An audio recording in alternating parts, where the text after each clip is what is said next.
हिंदी चीनी भाई भाई, ये कहावत आपने अपने जीवन में कई बार सुनी होगी। पर यह वाक्य क्यों चर्चा में रहा, आज हम जानेंगे। दोस्तों, ये कहावत हमारे देश भारत के प्रथम प्रधानमंत्री पंडित जवाहरलाल नेहरू के मुख पर सदा रहती थी।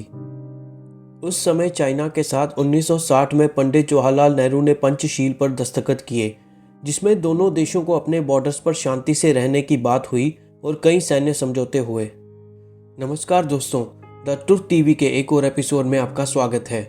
आज हम बात करेंगे चाइना और भारत के बहुत समय से चले आ रहे विवाद के बारे में।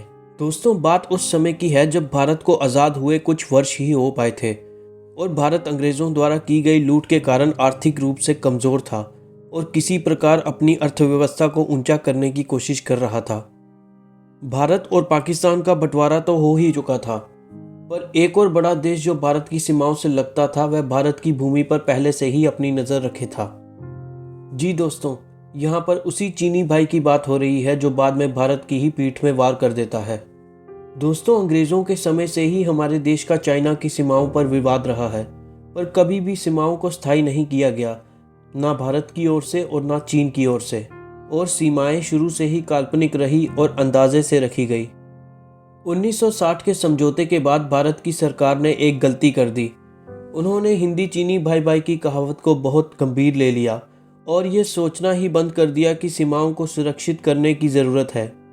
उस समय के रक्षा मंत्री वी.के. कृष्ण मेनन थे, जिनको कई बार चीन के इरादों के बारे में सावधान कराया गया था, पर इसके बावजूद उन्होंने अरुणाचल, लद्दाख और बाकी लाइन ऑफ एक्चुअल कंट्रोल की जगहों पर सेना को सतर्क नहीं रखा, क्योंकि उनका यह मानना था कि चीन कभी भी भारत पर हमला नहीं कर सकता। चीन को भारत की इस नीति के बारे में पता चल जाता है, जिसका फायदा वह उठाना चाहता था।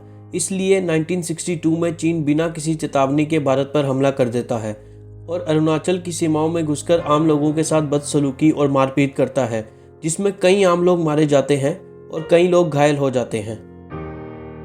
उस समय भारत ने बहुत कम जवान सीमाओं पर रखे होते थे, जो चीन के हजारों सैनिकों का मुकाबला ना कर पाए। दोस्तों, उस समय सरकार ने आर्मी के बजट को भी कम रखा था।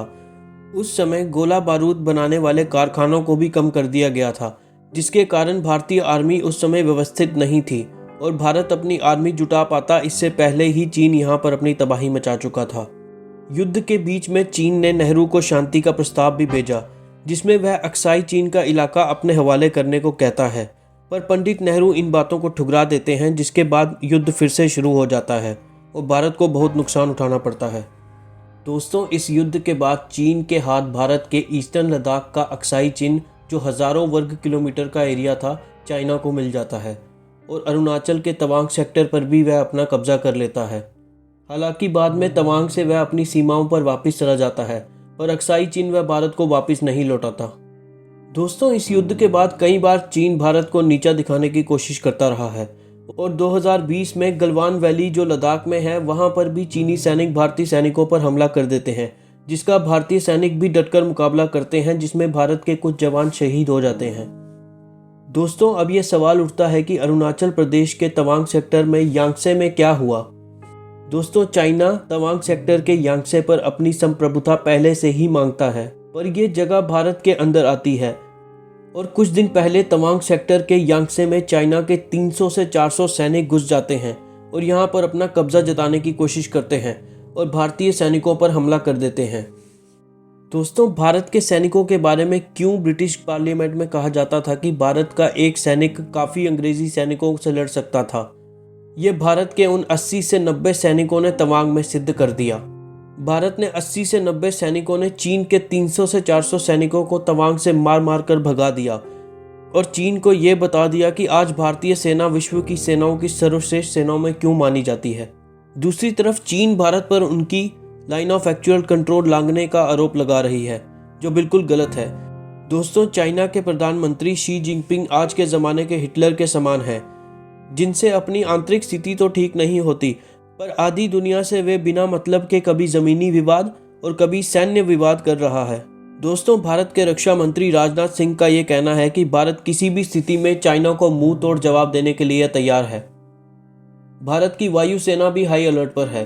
यदि चाइना भारत की वायु सीमा का उल्लंघन करता है तो भारत की वायुसेना उसे मुंह तोड़ जवाब देगी। चाइना की तरफ से भी तवांग की लाइन ऑफ एक्चुअल कंट्रोल पर बहुत सैनिक लगा दिए गए हैं, पर उसे ये नहीं भूलना चाहिए कि उसके इरादे भारत इस बार बहुत अच्छे से जानता है और उसे किस प्रकार उसकी ही भाषा में जवाब देना है उसमें वह बहुत समर्थ है। दोस्तों, अब सवाल ये उठता है कि क्या सच में युद्ध होगा। दोस्तों, युद्ध कभी भी हो उससे विनाश ही होता है, न केवल जान को बल्कि देशों और दुनिया की अर्थव्यवस्था भी गिर जाती है। चाइना इस वक्त अपनी आंतरिक लड़ाइयाँ नहीं लड़ पा रहा है, कोविड के कारण लोगों को जेलों में डाला जा रहा है, और दूसरी तरफ ये युद्ध की चेतावनी भारत जैसे शक्तिशाली देश को दे रहा है। चाइना ताइवान जैसे देशों में भी अपने शैतानी इरादे पूरे नहीं कर पाया, तो भारत जैसे शक्तिशाली देश पर हमला करने से पहले वह 100 बार सोचेगा, और यदि कर भी देता है तो भारत अपनी रक्षा करने के लिए पूरी तरह से तैयार है, और ये भारतीय सैनिक तवांग सेक्टर में बता चुके हैं। दोस्तों, हमें आशा है कि आपको इस वीडियो में अच्छी जानकारी मिली होगी। ऐसी ही वीडियोस के लिए हमारे साथ बने रहें। धन्यवाद।